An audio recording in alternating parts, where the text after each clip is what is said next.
तो दोस्तों एक और वीडियो में आप सभी का स्वागत है। कैसे हैं? उम्मीद करते हैं आप सभी लोग अच्छे होंगे और अपने पढ़ाई में बिल्कुल ही व्यस्त होंगे। दोस्तों बता दें, आज एक नए टॉपिक हम लोग पढ़ने वाले हैं जो कि बोर्ड एग्जाम के लिए मोस्ट इंपोर्टेंट होता है, वज्र गुणन विधि। ये चैप्टर 3 का क्वेश्चन है, दो चर वाले रैखिक समीकरण युग्म का। तो आइए हम लोग देखते हैं किस प्रकार से इसको हम लोग सॉल्व करेंगे। सबसे पहले आपको यहाँ पर दिखेगा दो समीकरण, 2x प्लस वाई बराबर 35 और 3x प्लस 4y बराबर 65। तो यहाँ पर सबसे पहले हम लिख लेते हैं सॉल्यूशन, और पहला समीकरण को हम लिख लेते हैं पहला, मतलब 2x प्लस वाई बराबर 35।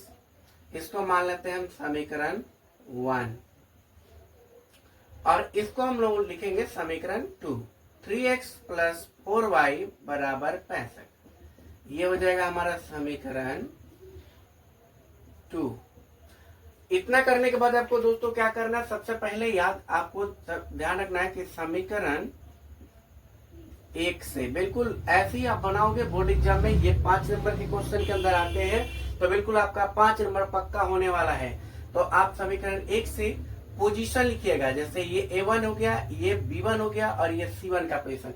ऐसे आपको एक चीज और बता दे, सबसे पहले आपको क्या कर लेना चाहिए था कि समीकरण 1 से आपको इस प्रकार से लिखना है, 2x प्लस वाई, ये 35 को बराबर की इधर ला लेना, माइनस के 35 बराबर के 0 कर लेना है। इस प्रकार जब आप लिखेंगे ना, तो ये क्या होगा कि ये A1 हो जाएगा, ये B1 हो जाएगा और ये C1 हो जाएगा। अगर ऐसे नहीं लिखते हैं तो C1 का जो मान होगा ना, वो माइनस के 35 लिखना चाहिए था, लिखेंगे हम लोग, क्योंकि बराबर किधर आ जाएगा तो माइनस में चला जाएगा इस प्रकार से।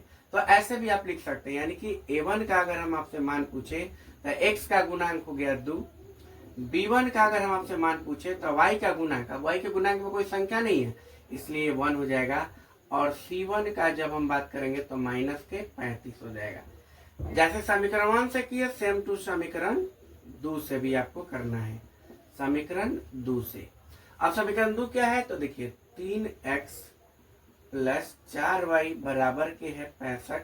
तो इस 65 को क्या करना है, बराबर के इधर लिखना, माइनस का 65 बराबर 0 करना है, बराबर के उधर 0 करना है। ये आपको याद रखना है वज्र गुणन विधि के लिए, ठीक है। अब यहाँ पर A1 तो हो गया, अब हमारा A2 आएगा। A2 का मान हो गया x का गुणांक 3, B2 हो गया आपका 4, और C2 का जो मान आएगा माइनस के 65। इस प्रकार से आपको लिखना है।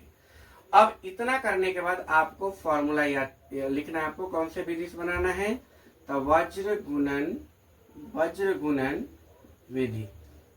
वज्र गुणन विधि लिखेंगे तो फॉर्मूला आपको क्या करना है, x बटा b से स्टार्ट करना है, वज्र b याद रखना है, BC माइनस BC बराबर y बटा, ये C पर खत्म हुआ तो C से स्टार्ट करना है, और C के बाद क्या आएगा, A रिपीट करेगा, ABC A तो रिपीट करेगा, तो CA माइनस के CA बराबर, और ये पर खत्म हुआ है, यहाँ पे लिखना 1 बटा, A पर खत्म हुआ है ना तो AB माइनस AB। इस प्रकार से लिखने के बाद यहाँ पर लगाना है 1 2 2 1 1 2 2 1 1 2 2 1। इस प्रकार से आपको लिखना है। अब आपको क्या करना है, मान पुट करना है, x बटा B1 का वैल्यू देखो 1 इंटू C2 का वैल्यू, C2 का गया यहाँ है माइनस के 65 हो गया, माइनस B2 देखिए 4, और इंटू C1 का मान माइनस के 35। इस प्रकार से हमारा बराबर y बटा C1 किधर गया, C1 यहाँ पे माइनस के 35 गुना A2 यहाँ गया, A2 यहाँ पे देखिए 3 है, माइनस C2 का फिर भुला गया, C2 का कहाँ गया यहाँ माइनस 65, तो प्लस 65 गुना A1 देखो, A1 2 बराबर 1 बटा A1 तो फिर से 2 गुना B2 कहा गया 4, B2 4 है, माइनस A2 खोजिए, A2 3 है, और इंटू B1 कहा गया, B1 यहाँ पे 1। तो ये हमारा हो गया, मान हमने रख दिया। अब इसको आगे हल करेंगे इधर साइड में,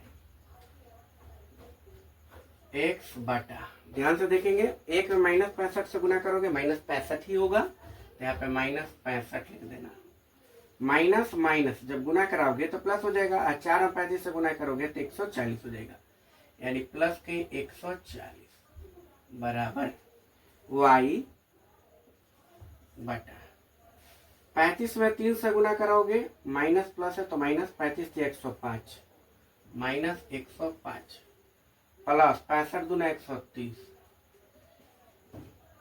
बराबर 1 बटा 2 चौके 8 माइनस 3 एकम 3 हो गया। अब आगे हल करेंगे, x बटा माइनस 65 में 140 जोड़ोगे तो यहाँ पे बचेगा 75, y बटा 105 में 30 जोड़ोगे तो 25 बटा 1 बटा 8 में 3 गया 5। दोस्तों हम क्या करेंगे, यहाँ पर x बटा 75 बराबर 1 बटा 1 बार 5 लिखेंगे, और एक बार y बटा 25 बराबर 1 बटा 5 लिखेंगे। अब देखिए 5 से ये कट जाएगा 15 बार में, क्योंकि 15 पचे 75 होता है, तो x में 1 इधर कुछ ही तो 1 है, मतलब x अब 15 एकम 15 क्रॉस मल्टीप्लाई करा देंगे, ठीक है ना। और ये 5 से 5 1 कटेगा तो y एकम y और 5 एकम 5। अतः आपको बता दें कि x का मान हमारा कितना आ गया 15 और y का मान कितना आ गया 5 होगा।